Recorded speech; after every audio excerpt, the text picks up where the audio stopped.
हाय नमस्कार मैत्रिणींनो. तर मी आज आले होते भगवानगडावरती. कारण गावाला गेलेलो होतो आम्ही आणि आम्ही तिघंच होतो, दादू, दीदी आणि मी.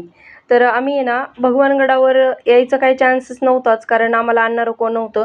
पण योगायोग असा झाला की आम्हाला भगवानगड ते मुंबई गाडीनेच यायचं होतं आणि मग आम्ही बसमध्ये बसायसाठी भगवानगडावरती आलो होतो.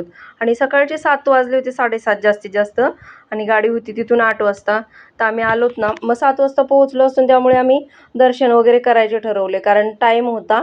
आणि गाडी चालवणारा जो होता तो माझा भाचा असल्यामुळे ना, तो बोलला की मामी टायमिंग आहे अजून, तुम्ही तोपर्यंत दर्शन करून येऊ शकतात. मग आम्ही आहे ना दर्शन करायला गेलोत. आणि हे सगळं दीदी शूट करत होती, कारण तिला इथलं खूप शूट करायला आवडलं. आणि म्हणजे गडबड असल्यामुळे मी पण नको बोलली होती. फक्त दर्शन होणं महत्त्वाचं आहे, कारण बाबाच्या तिथे आपण गेलोत. आणि गडावर गेल्यावर एवढं प्रसन्न वाटत होतं ना, की येऊसं वाटत नव्हतं मुंबईला सुद्धा. मग तिथे गेल्यावर हे आम्ही आतमध्ये तळघरात एंट्री केली, की ते बाबाची समाधी आहे. समाधीचं मेन दर्शन झालं आणि कुणीच नव्हतं सकाळी. एवढं मोकळं होतं.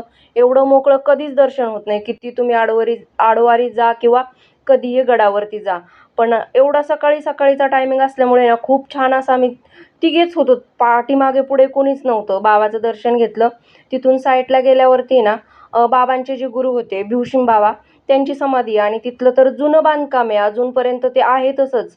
तुम्ही बघू शकता चिऱ्याचं वगैरे, एवढं छान वाटतं आतमध्ये गेल्यावर.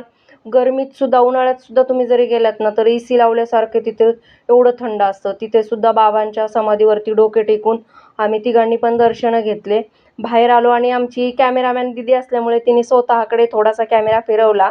तिथून बाहेर आलोत आणि इकडल्या साईडला येऊन आहे ना आम्ही हनुमंताचं मंदिर आहे, अनेक भरपूर मंदिरं आहेत तिथे. मग तिकडं सुद्धा आम्हाला दर्शनं करायचे होते. थोडंसं असं बाहेरचं पण दीदीने शूट केलं. बाहेर आलोत आणि इकडल्या साईडनी जेव्हा गेटमधून बाहेर निघालोत ना, तेव्हा तिथे 2 बेलाचे झाड आहेत आणि सोमवार दिवस होता, सकाळचे टायमिंग होता. आणि एवढं मोठं बेलाचं फळ मला सापडलं तिथं बेलाखाली पडलेलं. तर एवढं म्हणजे आपुलकीने उचललं ना ते, की मला बेलाचं फळ हे खायलासुद्धा आवडतं. आणि ही बाबाचा आपला रथ आहे, तो पण दीदीने शूटमध्ये घेण्याचा प्रयत्न केला. आणि हेच ते झाडं, बेलाचं हे हिरवं झाड. आणि बेलफळ मला सापडलं तिथं. आम्ही साईडला जाऊन ते बेलफळ फोडून थोडंसं खाल्लं आणि थोडंसं घरच्यांसाठी पण घेऊन आलोत. कारण खूप छान आणि एकदम असं म्हणजे निरोगी, कधी-कधी किडकं वगैरे निघतं. तर अशा प्रकारे दर्शन वगैरे झाले. भेटूया नेक्स्ट व्हिडिओमध्ये.